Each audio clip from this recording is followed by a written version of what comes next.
أما بعد فيا عباد الله أوصيكم نفسي أولا بتقوى الله.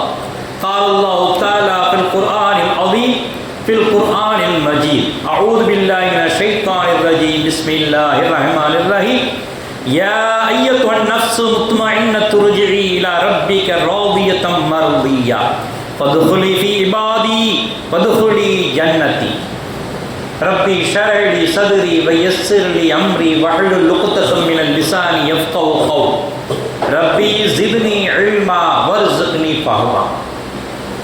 என் பெருமானார் ரசூலே கரீம் ஸல்லல்லாஹு அலைஹி வஸல்லம் அவர்கள் மீது ஸலவாத்தை பொழிவோமாக.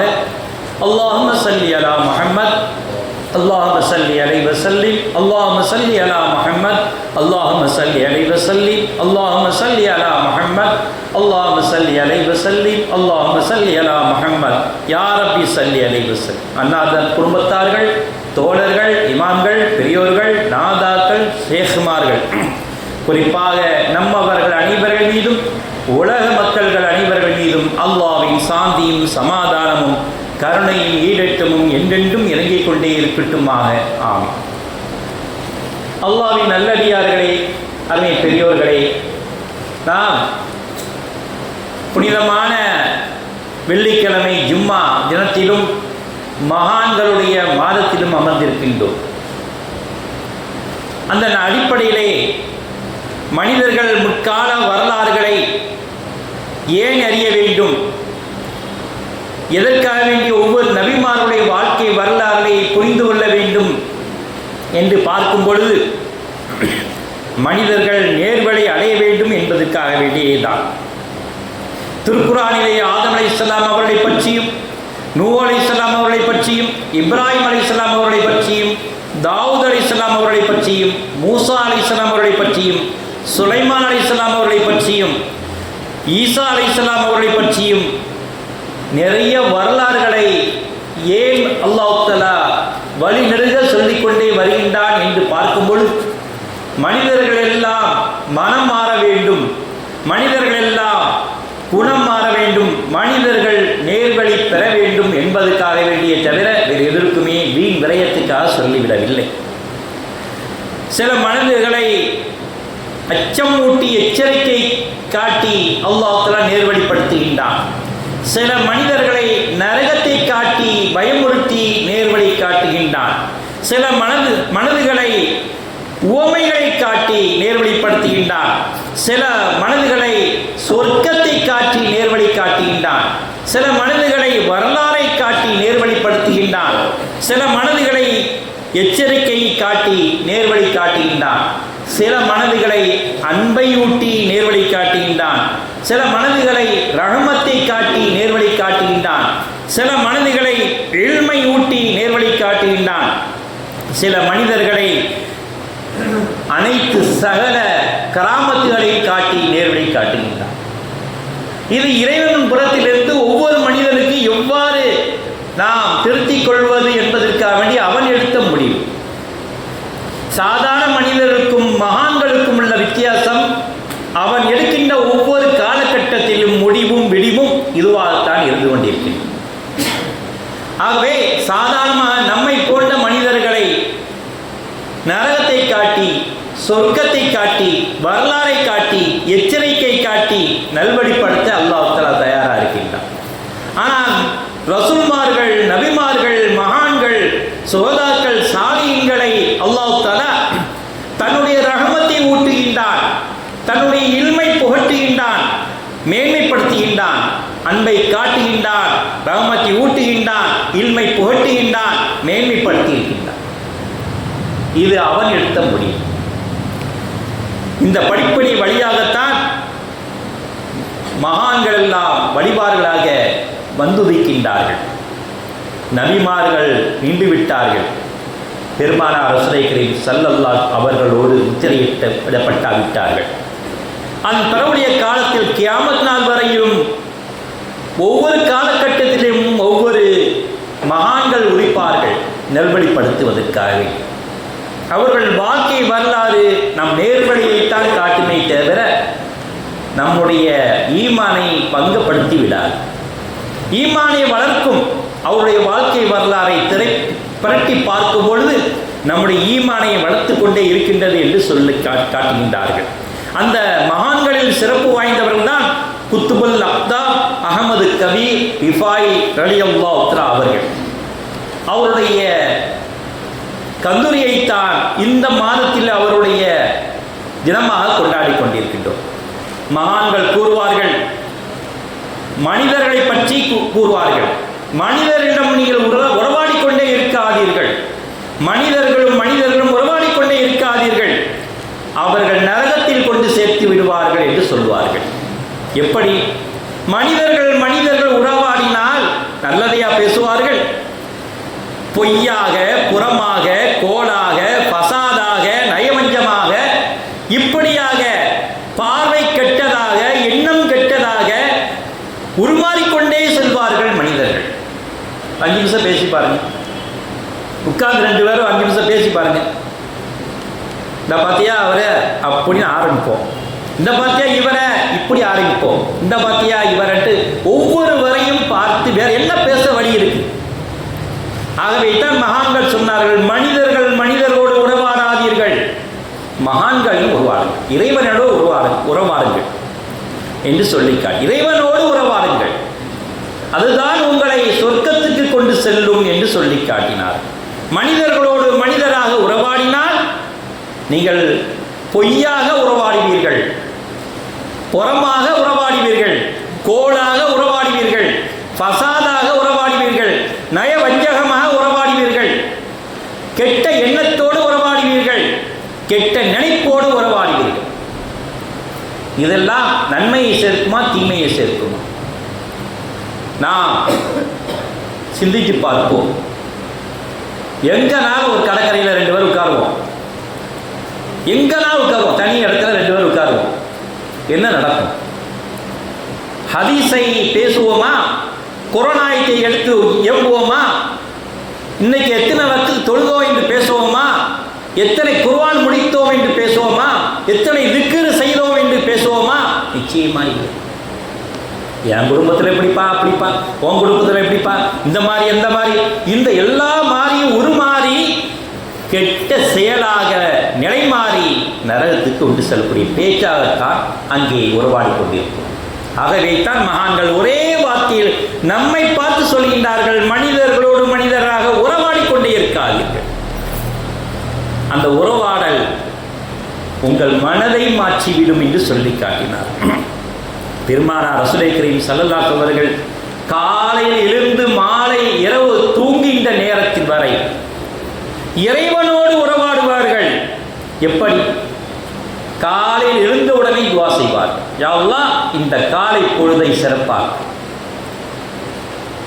நடக்கும் பொழுதும், நிமிரும் போதும், தூங்கும் பொழுதும், சாப்பிடும் பொழுதும், குளிக்கும் பொழுதும், ஒரு மனிதரை சந்திக்கும் பொழுதும் இறைவனோடு உறவாடுவர்.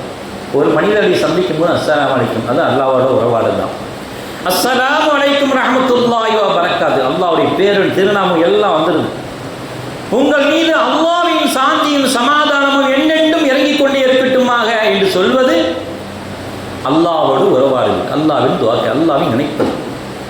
ஆக ஒரு மனிதர் உறவாடும் போது கூட சலாம் கொண்டு உறவாடுகின்றார்கள், சாப்பிடும் போது பிஸ்மி சொல்லி சாப்பிடுகின்றார்கள், சாப்பிட்டு முடித்த பிறகு அல்ஹம்துலில்லாஹ் என்று சொல்லி மகிழ்கின்றார்கள். இப்படியாக நடந்தாலும், கிடந்தாலும், மென்றாலும், துயன்றாலும், விழித்தாலும், துயில் எழுந்தாலும் சரி, எல்லாவற்றுக்கும் துஆவை கொண்டு அல்லாஹ்வோடு உறவாடுகிறார்கள். இதுதான் மகான்களுடைய பழக்கம். ரசூலுல்லாஹ் கற்று தந்த இதான் வழி. எப்படி அல்லாஹ்வோடு உறவாடுகின்றார்கள், இப்படிதான் உறவாடுகின்றார்கள். இறைவனோடு அனுதினமும் உறவாடிக் கொண்டே இருப்பது இதுதான். தும்மல் வந்தால் அல்ஹம்துலில்லாஹ், இரஹமத்துல்லாஹ், கஷ்டம் வந்தால் இன்னா லில்லாஹி வ இன்னா இலைஹி ராஜிஊன் எல்லாம் சொல்லிக் கொடுக்குறாங்க. பாத்ரூம் போனால் கூட துஆ ஓதுங்கள், வெளியே வந்தால் கூட துஆ ஓதுங்கள். ஏனென்றால் ஒவ்வொன்றையும் அல்லாஹ்வை நினைத்து பாருங்கள். என்னுடைய கழிவை வெளியாக்கவில்லை என்றால் நான் என்ன செய்வது யா அல்லாஹ்? உன்னைத்தானே புகழ வேண்டும், சரியான முறையில் கழிவை வெளியாக்கியதற்காக வேண்டி. சிறுநீர் அடப்பு அவரிடம் கேட்டால் போதும், கடும் வேதனைப்பா. மலம் அடைப்பு அவரை கேட்டால் போதும், கொடுமையான வேதனை. சாப்பாடு எடுக்கல அவரை கேட்டால் பசியே இல்லாம துடிக்கல. இப்படி ஒவ்வொன்றுக்கும் துவா இருக்கின்றது அல்லாஹ்விடம் உரையாடுவதற்காக. அல்லாஹ் மகிழ்ச்சி இருவானா, கோபப்படுவானா? ஒவ்வொரு தினமும் என்னோடு உறவாடக்கூடிய நம் மனிதர்கள் நினைத்தாலும் தூங்கினாலும் விழித்தாலும் நடந்தாலும் கிடந்தாலும் உறங்கினாலும் விழித்தாலும் என்னையே உறவாடி கொண்டே இருக்கின்ற மனிதர்கள். இதுதானே மகான்கள் சொல்லித்தரார்கள். இப்படித்தான் வாழ வேண்டும் என்று சொல்லித் தருகின்றார்கள். ஆனால் மகான்கள் பக்கம் சென்று விடாதீர்கள், உங்கள் ஈமானை பங்க விளைக்கும். இதுதான் ஈமானை பங்க விளைக்கக்கூடிய விஷயமா? இந்த விஷயம் தானா? நாம் செய்யக்கூடிய தவறை எல்லாம் மகான்கள் பக்கம் திருப்பி விட்டு, நாம் செய்யக்கூடிய அனாச்சாரங்கள் அட்டுடையங்கள் எல்லாம் மகான்கள் பக்கம் திருப்பி விட்டு மகான்கள் பக்கம் செல்லாதீர்கள் என்று சொன்னால் அவர்கள் செய்த தவறா நாம் செய்த தவறா என்பதை நாம் சிந்தனை செய்து பார்க்கிறோம். மகான்கள் சொல்லினார், நான் உணர்ச்சி மிகுந்தால் அல்லாஹு அக்பர் என்று சொல்லாமல் என் நாவு இருக்காது என்று சொல்லி காட்டுகின்றார். ஆச்சரியமான விஷயம் கேட்டால் சுப்ஹானல்லாஹ் என்று அல்லாஹ்வை புகழாமல் என் நாவு இருக்காது என்று சொல்லி காட்டினார்கள். இப்படியாக எதை நாடினாலும் அல்லாஹ் நாடிய ஒன்று இன்ஷா அல்லாஹ், இது மாஷா அல்லாஹ், அல்லாஹ் நாடக்கூடிய ஒன்று, நாடிய ஒன்று என்று நான் அல்லாஹ்வை தான் புகழ்ந்து கொண்டிருக்கின்றேன். ஒரு ஆள் செய்தால் ஜஸாக் அல்லாஹ் ஹைரன் கசீரா என்று அல்லாஹ்வை தான் நான் புகழ்ந்து கொண்டிருக்கின்றேன். நான் பயணம் செய்தால் ஃபீ சபீலில்லாஹ் அல்லாஹ்வின் பாதையில் செல்கின்றேன் என்று அல்லாஹ்வை தான் நினைக்கின்றேன். இப்படியாக ஒவ்வொரு விஷயம் நிறைய துவா இருக்கின்றது. ரசூலுல்லாஹ் கற்றுக் கொடுத்த துவா இருக்கின்றதை நிறைய. இதுதான் மகான்கள் சொல்லித்தந்த நமக்கு பாடமாயிருக்கிறது. நீங்கள் ஒவ்வொரு பாவத்தை நினைத்து அஸ்தக்ஃபிருல்லாஹ் சொல்லுங்கள், அதுவும் அல்லாஹ்வுடன் உறவாடுதான். இப்படியாக ஒவ்வொரு விஷயத்திலும் நீங்கள் நினைத்து பாருங்கள், இதையெல்லாம் நாம் வாழ்நாளிலே கடைபிடிக்கின்றோமா? ஒவ்வொரு விஷயத்திலும் அல்லாஹ்வை நினைக்கின்றோமா?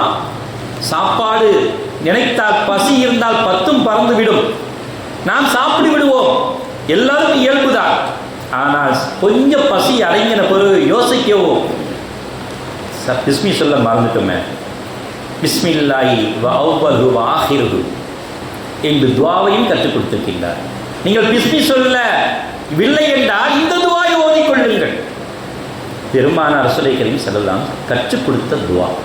பசியில் அவசரமாக சாப்பிடுவோம், வேலைக்கு அவசரமாக சாப்பிடுவோம், 2 வாய் 2 கவலை போனவனே தான் கவலை வரும். பிஸ்மி சொல்லி சாப்பிடுறது.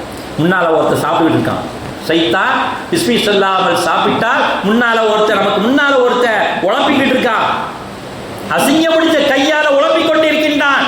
அதை நாம் எப்படி சாப்பிடுவது? கண்ணுக்கு தெரிய வச்சா தூக்கி கொட்டிருப்போம். சைத்தா முன்னால வாங்கி எடுத்து சாப்பிடுவதை நமக்கு நேரடியாக பார்த்தோம் என்றால் அப்படியே போட்டுடும். அப்போ பிஸ்மி சொல்லி சாப்பிடாமல் விட்டால் அவன் தான் உழப்பிக்கிட்டு இருக்கான். கையை போட்டு பிசைஞ்சி வாயில திணிச்சி அப்படியே வாங்கி எடுக்கின்றான் நம் முன்னால். நமக்கு பிடிக்குமா அது? ஆகவே நீங்கள் சாப்பிடும்போது பிஸ்மி சொல்லாமல் சாப்பிட்டு விடாதீர்கள். அப்படியும் நீங்கள் மீறி மறந்தாமல் சாப்பிட்டா இடையிலே இந்த பிஸ்மில்லாஹி வ அவ்வலு வ ஆஹிருஹு என்ற துவாவை ஓதி சாப்பிடுங்கள் என்று பெருமானார் ரசூலை கரீம் ஸல்லல்லாஹு அலைஹி வஸல்லம் சொல்லி காட்டினார். கோபம் வரும்பொழுது, கந்திஷ்டி வரும்பொழுது, நோயாளியை சந்திக்கும் போது, அவருக்காக வேண்டி நாம் பிரார்த்தனை செய்யும் போது எல்லாரும் துவார். ஆகவே தான் இதெல்லாம் ஓதிக்கொண்டிருந்தால் நீங்களும் மகான். ஏனென்றால் அனுதினமும் இறைவனை நினைக்காமல் இருந்ததே இல்லை. நான் அவனை நினைக்காமல் நான் வாழ்ந்ததே இல்லை. எப்படியாவது அவனை நினைப்பேன், ஒவ்வொரு விஷயத்தையும் அவன் நினைப்பேன். இதுதான் மகான்கள் கற்றுக் கொடுத்தது. குத்துபுல் அக்தாப் அஹமது கபீர் ரிஃபாயி ரலியல்லாஹு அன்ஹு அவர்கள் ஹிஜ்ரி 512 ரஜப் திங்கள் கிழமை 27ஆம் நாள் ஈராக் நாட்டில் பஸ்ரா என்னும் நகரில் அபு உபைதா என்னும் ஊரில் வசீத் கடற்கரையிலே ஒட்டி இருக்கக்கூடிய அந்த ஊருக்கு பேர் ஹசன் என்றும் இன்னொரு பேர் அபீதா என்றும் சுட்டி மகிழ்கின்றார்கள். அப்படிப்பட்ட ஊரிலே மாணவர்கள் உதிக்கின்றார்கள்.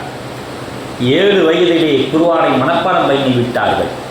7 வயசுல நம்ம 15 வயசு ஆனாலும் குர்ஆன் ஓத தெரியுமா? தெரியாது.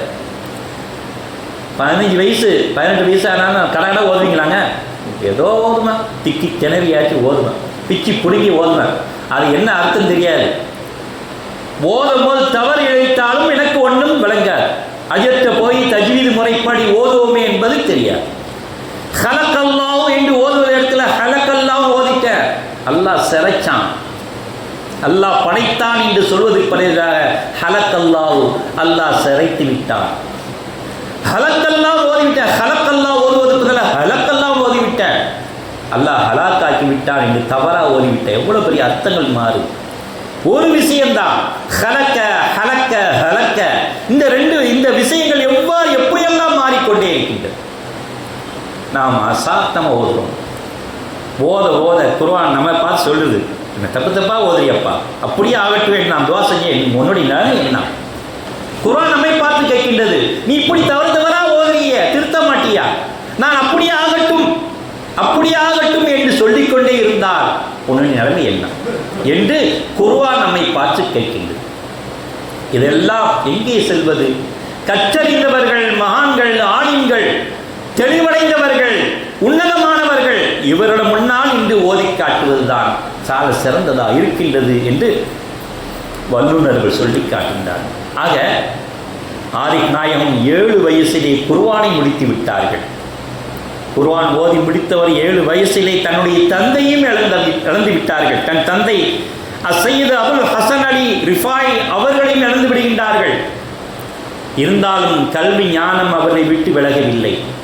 யார் இழந்தாலும் அல்லாஹ் என்னை இழக்கவில்லை, அல்லாஹ் என்னுடன் இருக்கின்றான் என்று எல்லா கல்வியும் கற்று முழந்தார்கள். ஆகவே தான் பெரியவர்களிடம் அலி இப்னு காரி என்ற பெரியவர்களும் மார்க்க கல்வியை பயில்கின்றார்கள்.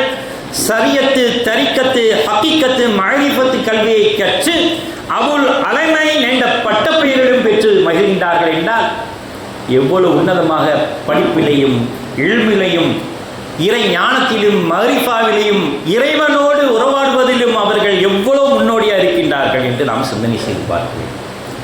மனைவி திட்டா 2 அடியை போட்டு இந்த வேலையை வச்சுக்கிறாருங்க. ஆனால் ஆரிஃப் நாயகம் தன்னுடைய மாணவர்களுக்கு பாடம் எடுத்து கொண்டிருக்கும் பொழுது அவர்களுடைய மனைவி சுட சுட வெண்ணி எடுத்து தொடையிலே ஊற்றிய சம்பவம் நாம் பார்க்கின்றோம். அப்பொழுது வேதனையை தாங்கிக் கொண்டு இது அல்லாஹ் நாடாமல் என் மனைவி செய்திருக்க முடியாது என்று கூறுவார்கள். அல்லாஹ் நாடி இருக்கின்றான், அதுக்கு இந்த பெண்மணியை நான் ஏன் திட்ட வேண்டும்? அல்லாஹ் நாடிய ஒன்றை இந்த பெண்மணி என்னுடைய மனைவியை நான் ஏன் திட்ட வேண்டும் என்று பொறுமை காப்பவர்கள் ஹபீர் ரிஃபாய் ரலியல்லாஹு அன்ஹு. நாம் அப்படி நினைக்க, அல்லாஹ் ஒவ்வொன்றும் அல்லாஹ்வை நினைத்து பார்க்கின்றான். இது அல்லாஹ்வுடைய முடிவு. எனக்கு துன்பம் அல்லாஹ்வுடைய முடிவு, எனக்கு இன்பம் அல்லாஹ்வுடைய முடிவு, என் மனைவி தொல்லை அல்லாஹ்வின் முடிவு, என் பிள்ளையின் தொல்லை அல்லாஹ்வின் முடிவு. அல்லாஹ்வோடு ஒன்றி அவர் பேசி உறவாடி கொண்டே இருப்பார்கள். யா அல்லாஹ், இந்த வேதனை நீக்கக்கூடியவன் நீந்தான் என்று சொல்லுவார். அதுக்கு பகரமாக உன்னுடைய செயலை நிந்தித்து என் மனைவியை நான் திட்டினேன் என்றால் உன்னை நான் நிந்தித்து விட்டேன் என்று நான் கவலையுறேன். யா அல்லாஹ், ஆகவே என் மனைவி நான் திட்ட மாட்டேன், நீ நாடி விட்டாய், நீ நாடாமல் எதுவுமே நடக்காது என்று உண்மையை உணர்ந்தவர்கள் கபீர் நாயகம் அவர்கள். ஆகவே தான் அவர்கள் மகானாக உயர்ந்து நிற்கின்றார்கள். அதோடு மட்டுமல்ல, அரிய பல கித்தாபுகள் எல்லாம் எழுதி பல கித்தாபுகளை எழுதி வைத்திருக்கின்றார்கள். 1288ஆம்